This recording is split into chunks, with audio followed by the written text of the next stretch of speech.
So one night while I was playing Fallout, I realized something. I didn't enjoy my first playthrough.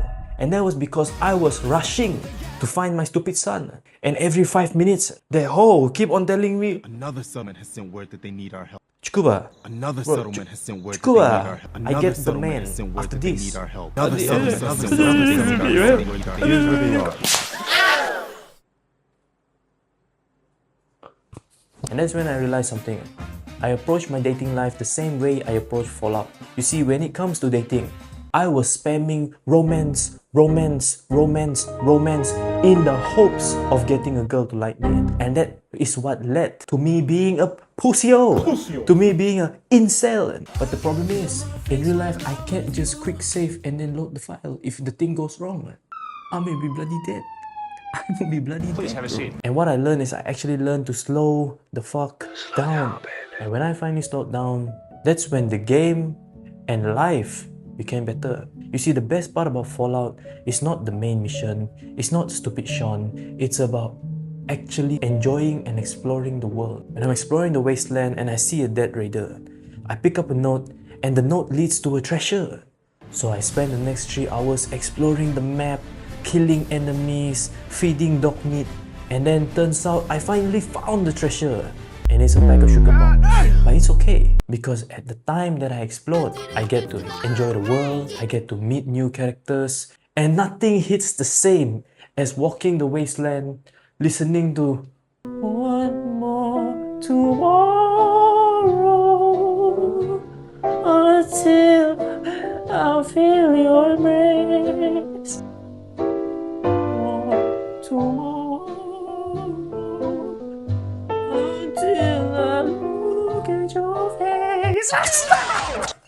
And dating is the same thing. Sometimes you talk to a girl and it just don't work out. Sometimes it just leads to nowhere. But the important thing is, you get to enjoy the experience.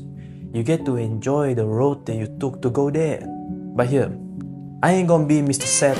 I ain't gonna be Mr. Black Pill. Here's some advice that helped me and I try to help you. Charisma. You have to focus on that build. Do you notice when you play the game and you pick the romance option, it's not it's not the different thing. How I cannot talk.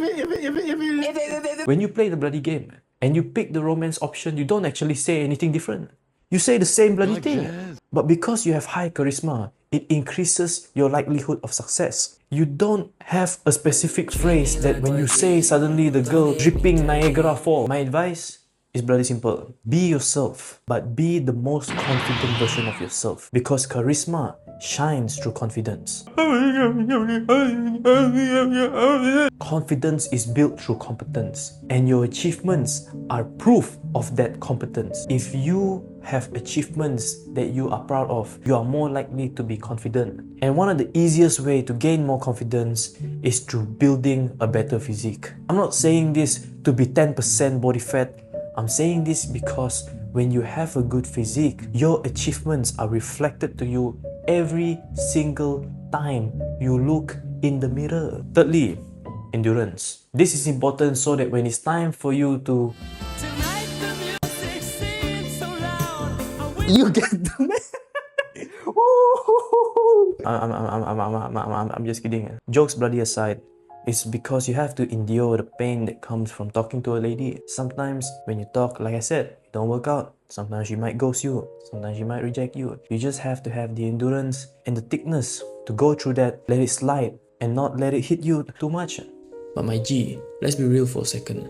I just want to say that if you're seeking for a sense of belongingness in today's day and age, it's okay. You might feel ashamed for that, but if you look at Maslow's hierarchy of needs, it's actually the third priority after food and shelter, and that's how important it is for us humans. But social media nowadays try to make it seem as if self-improvement and finding a partner are two completely unrelated things, and that they can't be done simultaneously. You see, the internet has convinced us men that we're not good enough yet to date, and that if we even think of wanting a girlfriend, we must first reach a certain level in looks and in status and even in wealth, and that we need at least $1 million in the bank before we can even look in the direction of a woman. But what I realized is that social media is kinda gay. You see, it's created to make women blame men and for men to blame women. This is because content creators know that drama and conflict gets the most views, which is why podcasters bring out the worst types of women, the 3 or 4s on their channel to represent the woman of the world, and to make themselves seem like Albert Einstein when sitting around them when they're just simply stating simple facts. And what's worse is this creates a loss of hope for young men around the world, because now we're thinking, shit, I can't compete with a 6'6" chat with a Burmese python in his pants. But think about it, when was the last time you actually met a girl that said she would date a 6'6" chap with a Burmese python for his cock? Now, like I said, social media tend to exaggerate everything for views.